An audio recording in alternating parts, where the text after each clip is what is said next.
వెంకట ప్రసాద్ గారు నమస్తే అండి. ఇప్పుడు నమస్కారం అండి. ప్రసాద్ గారు అన్నట్టుగా ఎక్కడా లేనటువంటి గుడులు ఆలయాలు ఏ రాష్ట్రంలో లేనటువంటి ఎక్కువ సంఖ్యలో తమిళనాడులో ఉన్నాయి. సో మరి హిందువుల సంఖ్య కూడా అక్కడ గణనీయంగానే ఉంది, చెప్పుకోదగ్గ స్థాయిలోనే ఉంది. మరి ప్రభుత్వం చూస్తుంటే ఇలాంటి చర్యలనే చేస్తుంది. ఎన్నికలైనప్పుడల్లా మళ్ళీ ఆ పార్టీలే అధికారంలోకి వస్తున్నాయి. ఇది ఎలా సాధ్యపడుతుంది? రాజుగారు ఆ, ఒక్కొక్కరి హిందూ వ్యతిరేక చర్యలన్నీ కూడా తమిళనాడు నుంచే మొదలవుతాయి. అదే అదే అది ఆ లాజిక్ ఏంటనేది అర్థం కావట్లేదు. వాళ్ళు ఆ పార్టీలు చేసి చర్యలన్నీ కూడా అక్కడి నుంచే మొదలై దేశవ్యాప్తం అవుతా ఉంటాయి. అక్కడ మొత్తం అంటే యాంటీ హిందూ అనేటువంటి ఒక అంశం బాగా తమిళనాడులో పాతుకుపోయి అక్కడి నుంచే ప్రారంభమైనటువంటి పరిస్థితి కూడా ఉంది. తమిళనాడు, కేరళ కూడా ఇన్ సమ్ కేసెస్ కేరళ నుంచి కూడా, కేరళ ఇంకా అది మరొక రకమైన అంశం, కేరళ నుంచి కూడా మొదలవుతుంటాయి. ఓకే ప్రసాద్ గారు. సో మొదటిగా ప్యానెల్లో పాల్గొన్న పెద్దలకు, రాజుగారు మీకు, అలాగే ప్రేక్షకులకు అందరికి నమస్కారం అండి. మీరు ఇక్కడ మీరు అడిగిన ప్రశ్న ఏంటంటే తమిళనాడులోనే ఎందుకు ఇలా అవుతోంది అంటే హిందువులు గుడులు అవన్నీ ఎక్కువ ఉన్నప్పటికీ కూడా ఎందుకు అవుతుంది? సో ఎందుకంటే మీరు 1920s అప్పటి నుంచి జస్టిస్ పార్టీ ఏర్పడినప్పటి నుంచి వాళ్ళు ఏం చేశారంటే మన హిందూ సమాజాన్ని ఈ కులాల పరంగా విడగొట్టడం మొదలు పెట్టారనమాట. సో దాని తర్వాత నెమ్మదిగా వాళ్ళు ఇప్పుడు పెరియార్ అంటారు, పెరియార్ రామస్వామి, ఆయన తర్వాత అన్నాదురై, వీళ్ళందరూ ఏంటంటే మీరు అబ్జర్వ్ చేయండి, యాక్చువల్లీ వాళ్ళ మెయిన్ టార్గెట్ అంతా ఏముంటుందంటే కొన్ని చోట్ల కొన్ని ప్రాంతాల్లో ఎలా అంటే వీళ్ళు అడ్డనామాలు నిలువునామాలు పెట్టుకునే వాళ్ళకి చెప్పులు దండలు వేయడము, లేకపోతే వీళ్ళ వల్లే మనం ఇలా అయిపోయామని చూపించడము, అవన్నీ చేయడం. అంటే ఇంకా రాముడు మా దేవుడు కాదు, రావణాసురుడే మా దేవుడు అంటే ఇవి వివిధ మాధ్యమాల్లో అన్ని పెట్టి పోషించారు అనమాట.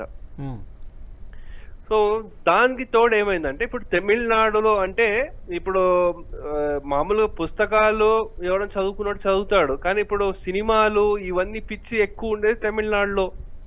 సో అక్కడుండే వాళ్ళ సినిమాలను కూడా మీడియంగా యూజ్ చేసుకుని హిందువుల సొసైటీని ఏదైతే ఉందో క్యాస్ట్ పేరుగా డివైడ్ చేశారు.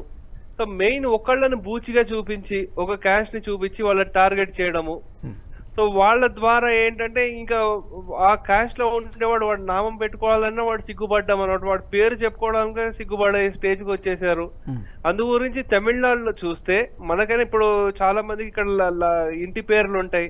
తమిళనాడులో పుట్టి పెరిగిన వాళ్ళకి చాలా మంది ఇంటి పేర్లు ఉండవు, వాళ్ళకి లాస్ట్ నేమ్ ఉండవు, వాళ్ళకి ఏదో ఫాదర్ నేమ్ ఒకటి యాడ్ చేసుకుంటారు అనమాట.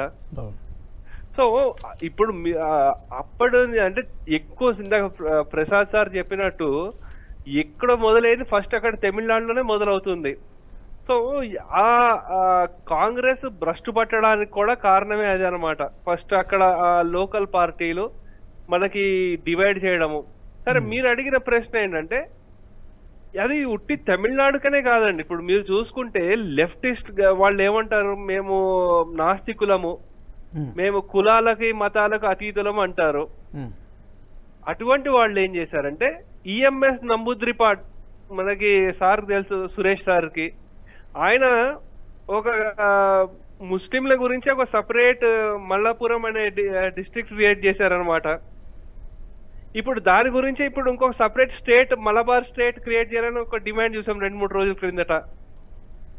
సో లెఫ్టిస్టులు మళ్ళీ అగైన్ మన 2011లో ఎలక్షన్ జరిగినప్పుడు 10% రిజర్వేషన్ ఇస్తామంటారు ముస్లింలకి. తృణమూల్ కాంగ్రెస్ అయితే చెప్పక్కర్లేదు, వాళ్ళు చేసే పనులు. వాళ్ళు ఏం చేశారు, ఉర్దూని వాళ్ళ అసలు బెంగాల్లో మాట్లాడేది ఎక్కువ బెంగాలీయే, ఇంకా మిగతా లాంగ్వేజ్లు ఏవి ఉండదు. కానీ వాళ్ళు ఏంటంటే ఉర్దూకి స్పెషల్ స్టేటస్లు ఇచ్చి ఇమాంలకి ఇంకా పెంచారు అనమాట. సో ఇక్కడ మనకి మహారాష్ట్రలో మొన్నటి వరకు అంటే ఇప్పుడుండే గవర్నమెంట్ కాకుండా ఇది వరకు ఉద్ధవ్ ఠాకరే గారి గవర్నమెంట్ వాళ్ళు ఏంటి స్పెషల్ ప్రొవిజన్లు పెట్టారు అనమాట రిజర్వేషన్లు పెంచడానికి. ముస్లింలకి మరాఠాలకి పెంచారు, అంటే కోర్టు తిరస్కరించింది. యాక్చువల్ చెప్పాలంటే హిందువుల గురించి ఉంటాము, నేను నిలుస్తాము దేశం కోసం ధర్మం కోసం అన్న బీజేపీలో కూడా యాక్చువల్లీ చెప్పాలంటే షియా సున్నీల గురించి అంటే ఎక్కువ షియా గురించి ట్రై చేశారు, షియా ఓటర్స్ కి వాళ్ళకి కొంచెం ఫేవరబుల్ గా ఉండడానికి. ఎస్పెషల్లీ మనకి ఉత్తరప్రదేశ్ లో రాజ్నాథ్ సింగ్ గారి టైంలో జరిగింది, ఆయన సీఎం గా ఉండేటప్పుడు. అది వర్కౌట్ అవ్వలేదు. కానీ ఇక్కడ కూడా మళ్ళీ చూసారు మన రీసెంట్ పార్లమెంట్ ఎలక్షన్ లో కూడా పస్మంద ముస్లింలు వాళ్ళకి బ్యాక్వర్డ్ గా ఉన్నారు. ఇవి అఫ్ కోర్స్ ఒకటి ప్రసాద్ గారు, ఇక్కడ ఆన్ రిలీజన్ బేసిస్ కాకుండా వాళ్ళు వెనుకబడి ఉన్నారు, ఆర్థికంగా వెనుకబడి ఉన్నారు, వాళ్ళకి చేయూతను అందివ్వడం అనేది ఎవ్వరూ కాదనలేరు, ఇవ్వాల్సిందే. కాకపోతే అది రిలీజన్ బేస్ మీద అయి ఉండకూడదు. మీరు చెప్పింది పర్ఫెక్ట్ పాయింట్ అండి. సో అది ఒకటి, ఇక్కడ 2 పాయింట్లు మనం గమనించాలన్నమాట. మాలో కులాలు లేవు, మాలో అందరూ ఒక్కళ్ళు అనుకునే ఈ ఏవైతే ఉన్నాయో ఈ మతాలు, వాటిలలో మనకి సనాతన ధర్మంలో కంటే ఎక్కువ కులాలన్నీ వాటిలోనే ఉన్నాయన్నమాట. అవి ఎవరు మాట్లాడట్లేదు. మీరు చెప్పిన పాయింట్, మీరు చెప్పిందే బహుశా గాంధీ గారు అంబేద్కర్ గారు ఇద్దరు కలిసి ఒక పాయింట్ మీద వాళ్ళు ఏకీభవించారంటే అదేంటంటే ఈ మైనారిటీ అనే వర్డ్ మీద అన్నమాట. సో వాళ్ళు ఏం చెప్పారంటే, డాక్టర్ అంబేద్కర్ గారు religion cannot be good and reliable test for minorities but social discrimination is అన్నారు. మీరు చెప్పిన పాయింట్ అనమాట. అంటే నువ్వు మైనారిటీ అని చెప్పడానికి నీకు నువ్వు ఏ మతం అని చెప్పడానికి అది చూడకూడదు. సోషల్ డిస్క్రిమినేషన్ అంటే నేను వివిధ కారణాల చేత నువ్వు డిస్క్రిమినేషన్ కి లోన్ అయితేనే అప్పుడు నువ్వు మైనారిటీ అవుతావు అనేది వాళ్ళ ఈ ఒక్క పాయింట్ మీద గాంధీ గారు అంబేద్కర్ గారు ఇద్దరు అగ్రిమెంట్ అయ్యారు. ఇంకోటి చెప్తాను మీకు, ఇప్పుడు చాలా మంది ఒక కాన్సెప్ట్ తీసుకొస్తారు, చాలా మంది తమిళనాడు పాలిటిక్స్ లో ఎస్పెషల్లీ చూస్తాను ఈ పాయింట్, ఇంకా కేరళలో కూడా చూస్తే దళిత్ క్రిస్టియన్స్ అంటారు. దళిత్ క్రిస్టియన్స్ ఏంది? మన constitution schedule caste order 1950 states any person who professes a different religion from Hinduism, Sikhism or Buddhism shall cease to be a member of scheduled caste. అంటే మీకు చెప్పేది ఏంటంటే అసలు వాళ్ళు ఈ మతాలు మారిపోతే అసలు వాళ్ళు ఇంకా షెడ్యూల్ కాస్ట్ అటువంటివి ఉండవు, వర్తించకూడదు. ఎస్, కానీ మన వాళ్ళు ఇక్కడ ఏమవుతుంది, ఏం చూస్తున్నాం మనము, చాలా మంది ఇతర మతస్థులని వాళ్ళని పెళ్లి చేసుకోవడమో లేకపోతే ఉంటుంది, కానీ వాళ్ళ క్యాస్ట్ ని హైడ్ చేసేస్తారు. సరే ఇప్పుడు ముస్లింలు అయితే వాళ్ళ పేరు మార్చుకుంటే ఈజీగా మన పేరు బట్టి తెలిసిపోతుంది. కానీ అలా పేరు తెలియకుండా ఇంకా రిజర్వేషన్ తోనే కొనసాగుతున్న పొలిటీషియన్స్ చాలా మంది ఉన్నారు.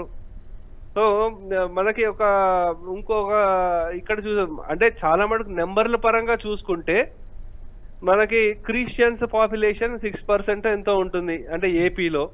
అలాగే తమిళనాడులో చూసుకుంటే 8% 9% ఉంటుంది.